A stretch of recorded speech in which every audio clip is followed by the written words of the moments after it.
ਕਿੰਨੀ ਕੁ ਰੀਝ ਆ ਆ ਗਈ ਲਾਗੇ ਤੁਹਾਡੀ ਭੈਣ ਭੈਣ ਨੂੰ ਮਿਲ ਰਹੇ ਆ ਕਿਵੇਂ ਕਿੰਨੀ ਖੁਸ਼ੀ ਆ ਦੱਸ ਦਿਓ। बहुत ज़्यादा खुशी है, बहुत ही ज़्यादा रही ना सक चलो। ਹੋ ਜਾਓ ਲਓ ਆ ਗਈ ਜੇ ਤੁਹਾਡੀ ਭੈਣ ਅੱਗੇ ਹੋ ਜਾਓ ਬਾਪੂ ਇੱਕ ਮਿੰਟ ਯਾਰ ਪਿੱਛੇ ਦੇ ਇਦਾਂ ਇਹ ਛੋਟੀ ਤੇਰੀ ਆਪਣੀ ਭੈਣ ਨੂੰ ਇਹਨਾਂ ਨੂੰ ਹੁਣ ਪਤਾ ਲੱਗਾ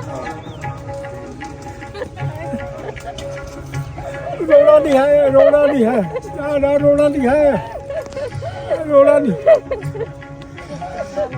बस रोना नहीं है। ਕੱਢ ਦੋ ਫੁੱਲ ਤੁਸੀਂ ਤੇ अपन तो खुशी होनी चाहिए अज, रोना ਤੁਹਾਨੂੰ ਕਿੱਦਾਂ खुशी खुशी चाहिए अपन, रोना नहीं है। कोई गल नहीं।